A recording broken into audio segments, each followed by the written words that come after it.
स्वागत है दोस्तों आप सभी का अपने यूट्यूब चैनल में। दोस्तों आज का ये वीडियो दोस्तों जैकबोर्ड के क्लास 10 के सभी विद्यार्थी के लिए दोस्तों वेरी मोस्ट इंपोर्टेंट वीडियो होने वाला है। ठीक है, क्या हो दोस्तों आज के इस वीडियो में हम लोग देखने वाले जो आपका 27 मार्च को विज्ञान यानी कि साइंस का एग्जाम होगा दोस्तों, उसके लिए आज के इस वीडियो में हम लोग जो 19 ऐसे VVI इंपोर्टेंट सब्जेक्टिव प्रश्न को सोल्व करने वाले हैं जो आपके 27 मार्च के विज्ञान यानी कि साइंस के पेपर में दोस्तों डायरेक्ट आपको बोर्ड एग्जाम में देखने को मिलने वाला है। इसलिए दोस्तों वीडियो पर अंत तक बन रही और जितना भी दोस्तों को जल्द से कीजिए। और अगर दोस्तों चैनल पर पहली बार चैनल को सब्सक्राइब करने के साथ साथ बेल नोटिफिकेशन को ऑल पे सेलेक्ट कर लीजिए। ठीक है, और वीडियो को एक लाइक कर लीजिएगा। आज का ये वीडियो दोस्तों होने वाला 27 मार्च को, ठीक है, विज्ञान के पेपर के लिए सबसे ज्यादा मोस्ट इंपोर्टेंट वीडियो होने वाला है। चलिए देर न करते हुए हम लोग वीडियो को स्टार्ट करते हैं। बोर्ड एग्जाम में तहलका मचाता है। देखिए दोस्तों सबसे पहले यहाँ पर आप सभी को सेक्शन से, ठीक है, सेक्शन से में आप सभी को पता है कि मामूली 7 गो प्रश्न पूछेगा, 5 गो का उत्तर देना और सेक्शन ए में 10 नंबर पक्का करना। ठीक है, उसके बाद सेक्शन बी सेक्शन सी को हम लोग देखेंगे। ठीक है, देखिए सेक्शन से का जो पहला प्रश्न दोस्तों इतना इंपॉर्टेंट प्रश्न कहता है कि प्रतिरोधता का एसआई मात्रक लिखे, क्या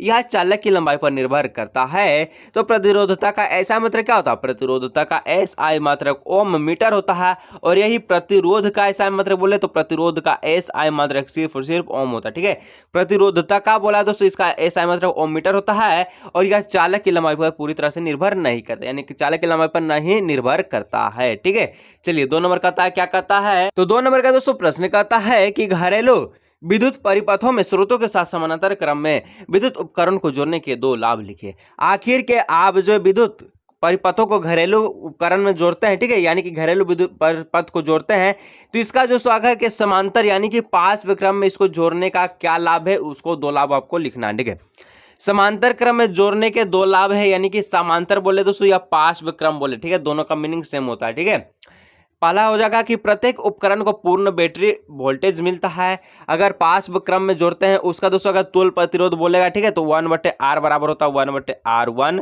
प्लस 1/R2 प्लस क्या होता है 1/R3।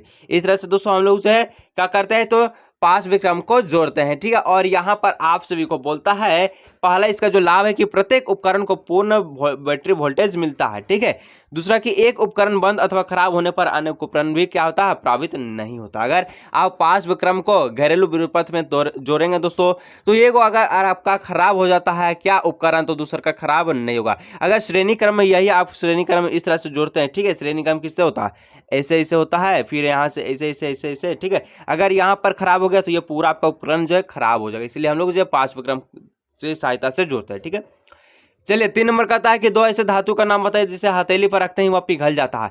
2 ऐसे धातु का नाम बताना है जो हथेली पर रखते ही वो पिघल जाता है। ठीक है, गैलियम दोस्तों और सीजियम ऐसे 2 धातु है जिसे हथेली पर रखने पर वो समाप्त यानी कि पिघल जाता है। ठीक है, गैलियम और सीजियम, गैलियम मतलब गलना, सीजियम मतलब इस सीजना यानी कि गलना। ठीक है, दोनों का मीनिंग सेम है। चलिए अब नेक्स्ट 4 नंबर कहता है कि निम्नलिखित में से कौन से यौगिक संकलन अभिक्रिया दर्शाते हैं? C2H6 C3H8 C3H6 C2H2।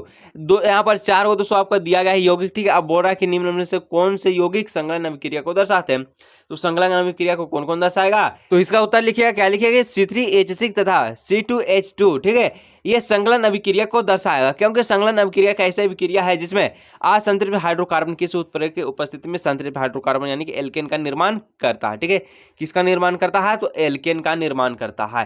तो ये दोस्तों आपका संकलन अभिक्रिया में हम लोग देखें तो क्या बोलता है, कहता है कि जो संकलन अभिक्रिया दर्शाएगा वो है C3 और H6 और C2H2 में। क्यों दर्शाएगा? क्योंकि संकलन अभिक्रिया ऐसी अभिक्रिया है जिसमें असंतृप्त हाइड्रोकार्बन किसी उत्प्रेरक की उपस्थिति में क्या बनाता है तो एल्केन का निर्माण करता है। कि ठीक है, एल्केन जिसका सूत्र होता है CnH2n+2, यानी कि जो कार्बन है दोस्तों कार्बन के दुगने से 2 अधिक होगा तब इसका निर्माण होता है। ठीक है, चलिए नेक्स्ट है दोस्तों 5 नंबर कहता है कि अनुवांशिकता से आप क्या समझते हैं?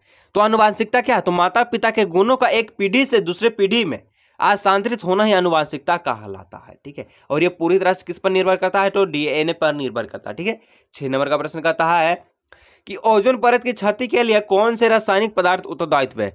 तो ओजोन परत की क्षति के लिए दोस्तों प्रमुख रूप से क्लोरोफ्लोरोकार्बन, ठीक है, CFC उत्तरदायित्व है। इसके अतिरिक्त का हाइड्रोकार्बन ऑक्साइड, मीथेन समेत बहुत सारी गैस जो है क्या कहता है ओजोन परत के क्षति पहुंचाता है। ठीक है, चलिए नेक्स्ट बढ़ते हैं 7 नंबर क्या कहता है कि अपारजित लक्षण से आप क्या समझते हैं? क्या समझते हैं दोस्तों अपारजित लक्षण? तो ऐसे लक्षण होता है जिसे कोई जीवन, ठीक, जिसे कोई जीव अपने जीवन काल में अर्जित करता है उपार्जित लक्षण कहलाता है। ठीक है, यानी कि किसी का पिता जो है नाई का काम करते हैं या किसी पिता नाई का काम करते हैं या कुछ भी प्रकार से काम करते हैं, उसको दोस्तों हम लोग अपार्जित लक्षण इसलिए कहते हैं क्योंकि जो आपके पिता में गुण है वो आप में नहीं होता, ठीक है, इसको हम लोग अपार्जित लक्षण कहते हैं। आखिर के जो आपके पिता है ये कहाँ सीखे, तो धरती पर रहकर सीखे, उस चीज आप में नहीं होगा, बस इसी को दोस्तों हम लोग अपार्जित लक्षण कहते हैं, ठीक है। चलिए सेक्शन बी बढ़ते हैं। सेक्शन बी में दोस्तों 7 गो प्रश्न पूछेगा, 5 गो का उत्तर देना और 15 नंबर आपको सेक्शन बी में भी पक्का करना, ठीक है। कहता है कि एक धारावाही वृत्ताकार कुंडली का चुंबकीय क्षेत्र किस तरह प्रभावित होता है जब। पहला कहता है कि कुंडली में विद्युत धारा बढ़ाया जाए। अगर कुंडली में विद्युत धारा बढ़ाया जाए तो दोस्तों दोस्तों में विद्युत धारा बढ़ने से तो चुंबकीय क्षेत्र भी बढ़ जाता है। अगर विद्युत धारा बढ़ाएगा कुंडली में तो क्या होता है, चुंबकीय क्षेत्र भी बढ़ता है। बी नंबर बोलता है कि कुंडली में वर्तमान विद्युत धारा की दिशा उलट दिया जाए तो क्या होगा, तो कुंडली में वर्तमान विद्युत धारा की दिशा उल्टा करने पर, ठीक है, क्या होता है, चुंबकीय क्षेत्र को भी दिशा बदल जाती है, यानी कि पहले इधर से घूमता था अब इधर से घूमेगा, ठीक है।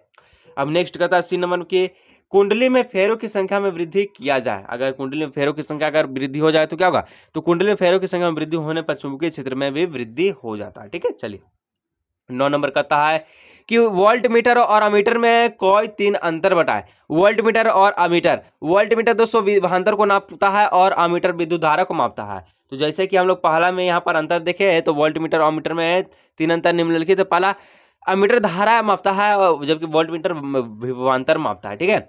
और विद्युत धारा का एसआई मात्रक एम्पियर होता है और वोल्ट यहाँ पर विभवांतर का जो एसआई मात्रक होता है ये वोल्ट होता है, ठीक है। और दूसरा में देखें तो अमीटर का प्रतिरोध कम होता है जबकि क्या वोल्ट का प्रतिरोध ज्यादा होता है, ठीक है। अमीटर का प्रतिरोध कम होता है, इसका ज्यादा होता है, यहाँ पर ज्यादा लिख दीजिएगा, ठीक है, ज्यादा होता है। और अमीटर श्रेणी क्रम में जोड़ा जाता है जबकि वोल्ट मीटर दोस्तों समांतर क्रम में जोड़ा जाता है, ठीक है। चलिए अब बताइए कि आप जो है विद्युत परिपथ को जोड़ते हैं, घरेलू विद्युत पथ को, तो उसमें श्रेणी क्रम में जोड़ते हैं कि समांतर में, तो समांतर में जोड़ते हैं तो क्या होता है उसमें, तो वोल्टेज, जबकि क्या होता है वोल्टेज समांतर क्रम में जोड़ता है और आपके जो है बिजली अच्छा से चलता है, ठीक है। चलिए 10 नंबर कहता है दोस्तों कि थर्मित अभिक्रिया क्या है और समीकरण सहित व्याख्या करें और इसका उपयोग कहाँ कहाँ किया जाता है। तो कुछ विस्थापन अभिक्रिया बहुत अधिक उष्माक्षेपी होते हैं, ठीक है, उष्माक्षेपी होते हैं। इनसे उत्सर्जित उष्मा की मात्रा इतनी अधिक होती है कि धातुएं गलित अवस्था में प्राप्त होती है और इस प्रकार की अभिक्रिया को थर्मित अभिक्रिया कहते हैं। यानी कि ये इतना ज्यादा गर्म होता है दोस्तों, अगर इसमें कुछ भी डाल देंगे तो क्या होगा, कुछ भी अगर अभिक्रिया कराते हैं तो ये पूरा गलित अवस्था में प्राप्त होता है। चाहे सोना डालिए, लोहा डालिए या कोयला भी डालिए, कोयला तो पूरा दम जल जाएगा, ठीक है। यानी कि Fe2 और 3 अगर दोस्तों ये 12 के साथ अभिक्रिया करेगा तो क्या होगा, 2Fe बन जाएगा और क्या हो जाएगा Al2O3 बन जाएगा। कहने का मतलब है देखिए यहाँ पर अगर जो Fe था ये सोडियम में था और इधर लिक्विड अवस्था में प्राप्त हो रहा, बस इतना ही आपको लिख देना। चलिए अब नेक्स्ट दोस्तों, और इसका उपयोग पटरी एवं मशीन पुर्जे की सहायता को जोड़ने के लिए, यानी कि कहीं पर दरार हो गया पटरी में, रेल की पटरी में, तो क्या करता है आर्मिट के यहाँ पर थर्मिट अभिक्रिया के द्वारा ही जो है जोड़ता है ताकि जो है इसमें दरार ना पड़े। चलिए 11 में कहता है कि भौतिक एवं रासायनिक गुणों के आधार पर इथेनॉल और एथेनॉल अम्ल पे क्या अंतर है आपको बताना, ठीक है। देखिए भौतिक गुणधर्म में आप देखें तो एथेनॉल की मधुर गंध होती है जबकि एथेनोइक अम्ल की गंध जो है दम घुटने वाली होती है, ठीक है। एथेनॉल का गलनांक दोस्तों 156 के होता है जबकि एथेनोइक अम्ल का जो है 290 के होता है। और रासायनिक में देखें तो रासायनिक गुणधर्म के आधार पर एथेनॉल लिटमस विलयन का यहाँ पर रंग जो है नहीं बदलता है जबकि एथेनोइक अम्ल नीले लिटमस को लाल कर देता है। सोडियम से क्रिया कर H2 गैस उत्पन्न करता है कौन, ये एथेनॉल, ठीक है, जबकि एथेनोइक अम्ल सोडियम से अभिक्रिया ही नहीं करता है। चलिए भौतिक और रासायनिक गुणधर्म देख लिए।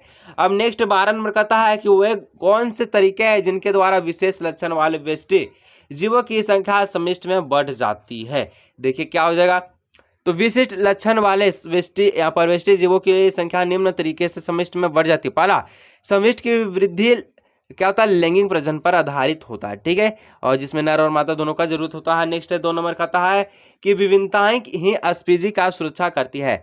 तीसरा है कि छोटे जीव बड़े जीव से सुरक्षित रखने के लिए रंग भेद कर सकता है। चलिए 13 नंबर कहता है यदि हमारे द्वारा उत्पादित सारा कचरा जैव निम्नीकरण हो तो क्या इनका हमारे जीवन पर कोई, पर्यावरण पर कोई प्रभाव पड़ेगा, नहीं पड़ेगा, तो क्या समझाइए इसको, ठीक है। देखिए लिखना कि यदि हमारे द्वारा यहाँ पर उत्पादित सारा कचरा जैव निम्नीकरण हो तो इनका हमारे पर्यावरण पर प्रभाव पड़ेगा, ठीक है, क्योंकि जैव निम्नीकरण कचरा अपघटित हो जाता है लेकिन बहुत समय तक पड़े रहने के कारण बदबू और बीमारियां भी फैलाती है।